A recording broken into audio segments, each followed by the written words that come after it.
আজ কয়েকদিন থেকে অনেক বৃষ্টি। তার মধ্যে সকালে আজকে বাড়ির পাকঘরটা ঠিক করা হচ্ছিল।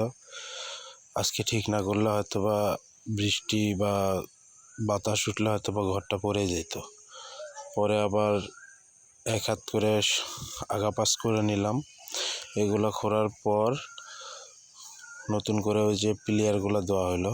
এক হাতে দেওয়া যায় না, 3-4 জন মিলে দেওয়া হলো। আবার চালাটা 8-10 জন মিলে উপরে উঠানো হয়েছে। তো আস্তে আস্তে কাজ করা হচ্ছে। আজকে কাজ না করলে হয়তো বা দেখা যাইতো ঘরটা পড়ে যেত। 8 থেকে 10 বছর হবে এই ঘরটা এখানেই ছিল। খুঁটু টুটু সবগুলো নড়বড়ে হয়ে গেছিল। তো আজকে যখন এটা ঠিক করা হচ্ছিল, ঠিক করার পর চতুর্থ সাইডের বেড়াগুলো যখন সরানো হচ্ছিল, ইতিমধ্যে ঘরটা পড়ে যেতে ধরছে। যদি মনে হয় যে পাওয়াইগুলা যদি না ধরতাম হয়তো বা ঘরটা পিছনে পুকুর ছিল, পুকুরে হয়তো পড়ে যেত। আলহামদুলিল্লাহ পরে নাই।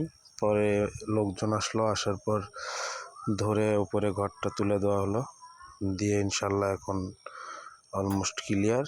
এখন শুধু চতুর্থ সাইড দিয়ে বেড়া দিবে, বেড়া দিলে কাজ ক্লিয়ার হয়ে গেল। তো আমিও সকাল থেকে এগুলাই করতেছি।